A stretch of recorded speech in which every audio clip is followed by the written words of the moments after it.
하나님 말씀을 보겠습니다. 하나님 말씀은 시편 83편 1절에서 18절까지 말씀입니다. 1절에서 18절까지 말씀을 우리 교독하도록 하겠습니다. 제가 먼저 한 절 읽겠습니다. 1절 말씀입니다. 하나님이여 침묵하지 마소서. 하나님이여 잠잠하지 마시고 조용하지 마소서. 무릇 주의 원수들이 떠들며 주를 미워하는 자들이 머리를 들었나이다. 그들이 주의 백성을 치려하여 간계를 꾀하며 주께서 숨기신 자를 치려고 서로 의논하여 말하기를 가서 그들을 멸하여 다시 나라가 되지 못하게 하여 이스라엘의 이름으로 다시는 기억되지 못하게 하자 하나이다. 그들이 한 마음으로 의논하고 주를 대적하여 서로 동맹하니 곧 에돔의 장막과 이스마엘인과 모압과 하갈인이며 그발과 암몬과 아말렉이며 블레셋과 두로 사람이요 아수르도 그들과 연합하여 룻 자손의 도움이 되었나이다. 주는 미디안인에게 행하신 것 같이 기손 시내에서 시스라와 야빈에게 행하신 것 같이 그들에게도 행하소서. 그들은 엔돌에서 배망하여 땅의 거름이 되었나이다. 그들의 귀인들이 오렙과 셉 같게 하시며 그들의 모든 고관들은 세바와 살문나와 같게 하소서. 그들이 말하기를 우리가 하나님의 목장을 우리의 소유로 취하자 하였나이다. 나의 하나님이여 그들이 굴러가는 검불 같게 하시며 바람에 날리는 지푸라기 같게 하소서. 삼림을 사르는 불과 산에 붙는 불길같이 주의 광풍으로 그들을 쫓으시며 주의 폭풍으로 그들을 두렵게 하소서. 여호와여 그들의 얼굴에 수치가 가득하게 하사 그들이 주의 이름을 찾게 하소서. 그들로 수치를 당하여 영원히 놀라게 하시며 낭패와 멸망을 당하게 하사 여호와라 이름하신 주만 온 세계의 지존자로 알게 하소서. 아멘. 오늘 본문에는 이스라엘 백성들이 위기의 상황에 하나님 앞에 기도하는 장면이 기록이 되어 있습니다. 이스라엘이 어떤 위기에 처해 있냐면 이스라엘 주변에 강대국들이 연합을 해서 이스라엘을 치려고 합니다. 한 나라만 이스라엘을 치려고 들어와도 침략을 해도 이스라엘이 버틸까 말까인데 주변에 있는 강한 나라들이 연합으로 협공을 해서 이스라엘을 잡아먹으려고 덤빕니다. 근데 이스라엘을 침략하려고 하는 이 나라들이 평소 때 사이가 좋은 나라들이 아니라 별로 그렇게 사이가 안 좋은 나라들입니다. 자기들끼리도 서로 원수인데 이스라엘을 치는 이 하나에는 마음을 합하여서 연합을 해서 이스라엘을 침략합니다. 이 모습은 마치 누가복음 23장 12절 말씀에 나오는 헤롯과 빌라도가 전에는 원수였으나 당일에 서로 친구가 되니라. 예수님을 잡아서 죽이는 그 일에 헤롯과 빌라도의 가문이 원래는 원수지간이었지만 이날만큼은 하나가 되었다는 겁니다. 세상이 이렇습니다. 믿는 그리스도인, 우리의 믿음을 흔드는 데에는 세상의 모든 세력들이 하나가 되어서 우리에게 덤벼들 수 있습니다. 그러니까 우리의 싸움의 대상은 한 대상도 아니요, 우리 밖에 있는 모든 것들이 우리의 영적인 싸움의 대상이 될 수 있다는 겁니다. 우리의 영적인 싸움, 우리의 믿음을 흔들려고 하는 주변의 모든 세력들은 어마어마합니다. 그런 위기의 상황 가운데 이스라엘은 하나님 앞에 기도를 합니다. 근데 주변에 있는 강대국들이 하나가 되어서 이스라엘 백성들을 어떻게 공략을 하고 어떤 마음으로 이스라엘을 침략하냐면요, 4절 말씀에 보면 말하기를 가서 그들을 멸하여 다시 나라가 되지 못하게 하여 이스라엘의 이름으로 다시는 기억되지 못하게 하자 하나이다.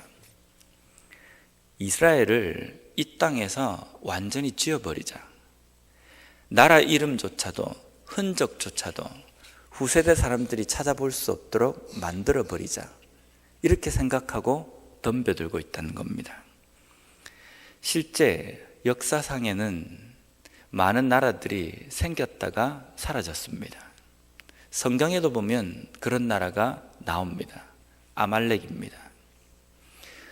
이스라엘 백성들이 출애굽을 해서 광야 생활을 할 때에 아말렉과 전쟁을 한 때가 있었습니다. 그때 아말렉이 아주 비굴하게 연약하고 아이들이 있고 여자들이 있고 노인이 있는 그 후진을 비겁하게 칩니다. 그 비굴한 아말렉을 전쟁 가운데에서 이스라엘이 승리를 합니다. 그리고 하나님께서 모세에게 이런 예언을 하십니다.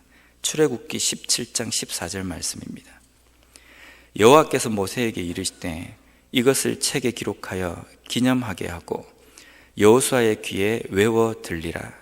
내가 아말렉을 없이 하여 천하에서 기억도 못하게 하리라.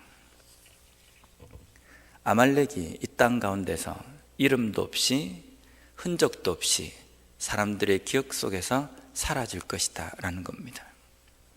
한 나라를 땅 가운데에서, 역사 가운데에서 기억도 나지 않도록 그 이름을, 흔적을 지우는 주체는 누구냐면요, 하나님이십니다. 사람이 이 사람들을 완전히 내가 멸망시켜 버려야 되겠다, 마음을 먹는다고 해서 그것이 이루어지는 것이 아닙니다. 주변에 있는 나라들이 이스라엘 백성들을 향해서 이렇게 덤벼들고 있습니다. 그들이 이름을 지우고 흔적도 없이 하려고 하는 나라는 어떤 나라냐면 이스라엘입니다. 이스라엘이 어떤 나라입니까?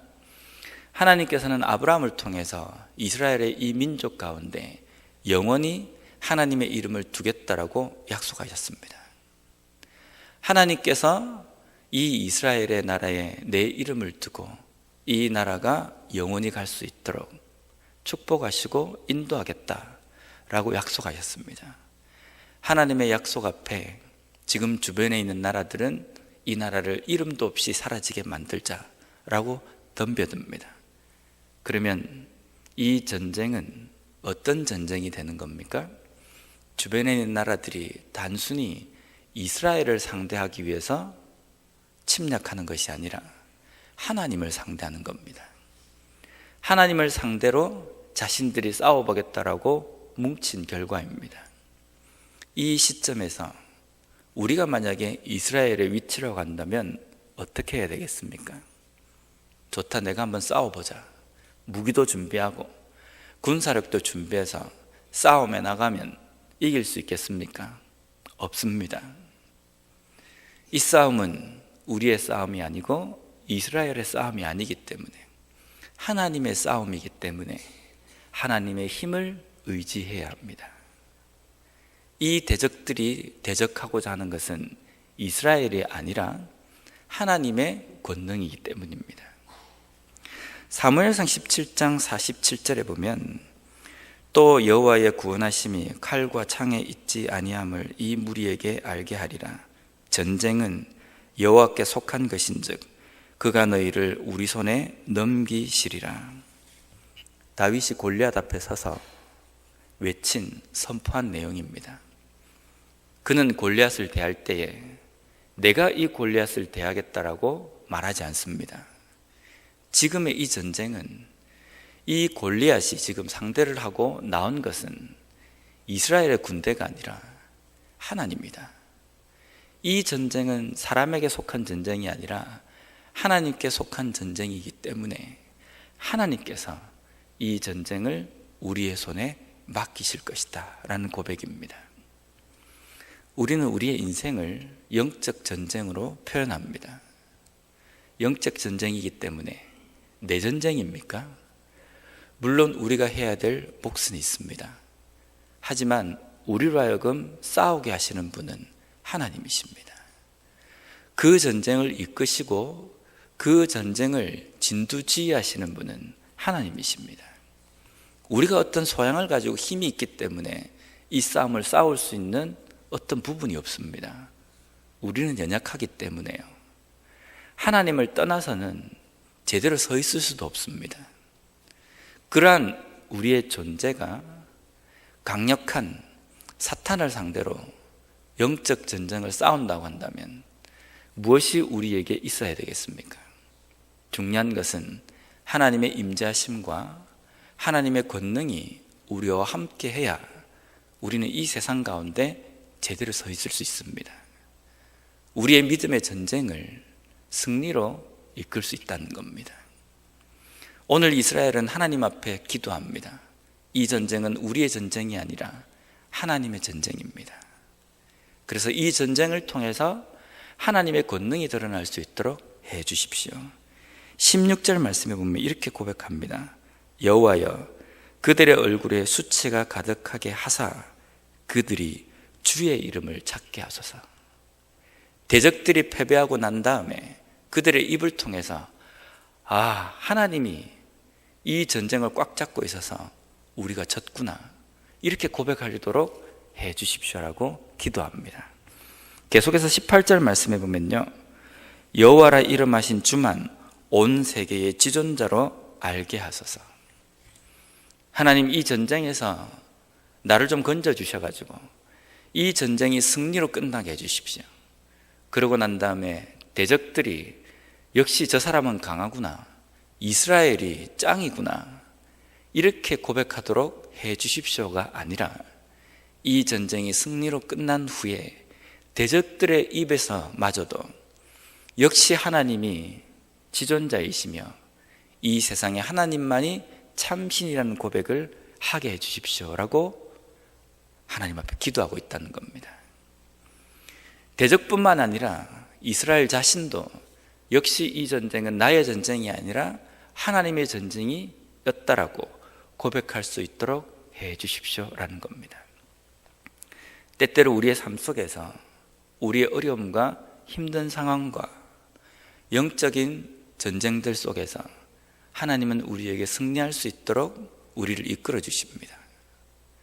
하나님께서 우리의 싸움을 싸워 주실 때에 우리는 이런 고백을 합니다. 하나님께서 하셨다. 그런데 그 고백이 시간이 조금 지나면 하나님의 하셨다라는 이 말 아래에 나의 의를 자꾸만 드러낼 때가 많이 있습니다. 내가 했고, 내가 기도를 했기 때문이고, 내가 능력이 있었기 때문이고, 내가 믿음적으로 강했기 때문이고, 이렇게 나 자신을 드러낼 때가 있습니다. 그런데 우리의 삶 속에서 일어나는 모든 일들은 시작도 하나님이시고 끝마침도 하나님이 되어야 됩니다. 그것만으로 끝나는 것이 아니라 앞으로 미래에 진행되어지는 모든 것 속에서도 오직 하나님의 영광만이 드러나야 됩니다. 그 속에 하나님의 능력이 나타납니다.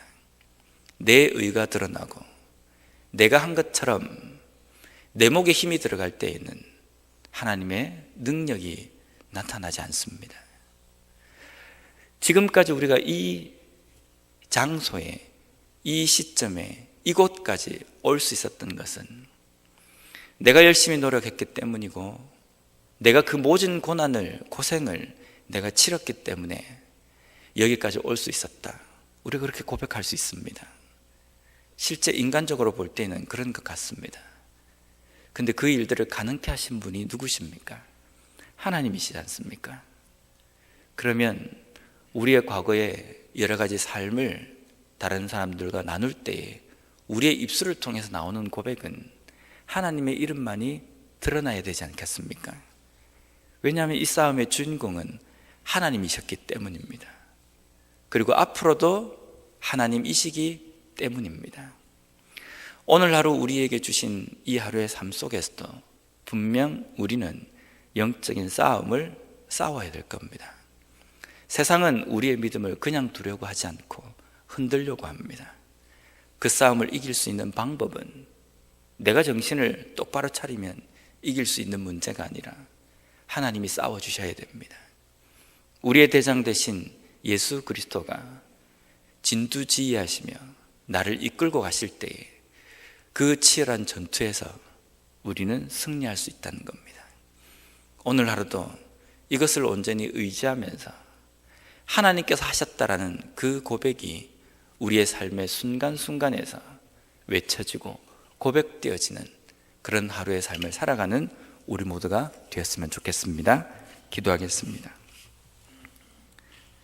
하나님, 때때로 우리의 주변을 돌아보면 세상에 보이는, 우리 주변에 보이는 모든 것들이 나의 대적으로밖에 보이지 않을 때가 많이 있습니다. 세상에서 나는 혼자고 외롭게 고군분투하는 삶인 것처럼 보일 때가 많이 있습니다. 그럴 때마다 주변에 있는 상황들보다 나와 함께 하시는 하나님을 볼 수 있는 눈이 열려지는 저희들이 되게 하여 주시옵소서.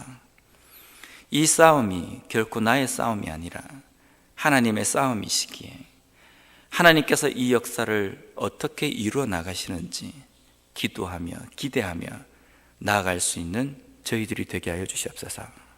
그리하여서 이 세상의 싸움 가운데에 승리로 우리를 인도하셨을 때 우리의 입술을 통해서 역시 하나님께서 하셨구나, 세상의 주인은 하나님이시며 나의 인생의 주인도 하나님이시라는 고백을 할 수밖에 없는 저희들이 되게 하여 주시고, 이 고백을 한순간도 잊지 않고 나의 의를 드러내거나 나의 공적을 사람들에게 말하려고 하는 그러한 과오를 범하지 않도록 하나님 저희들을 붙들어 주시옵소서.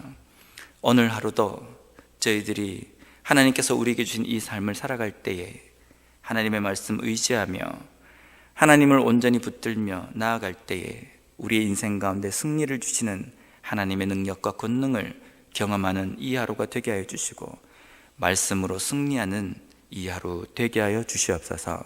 예수님 이름으로 기도드립니다. 아멘.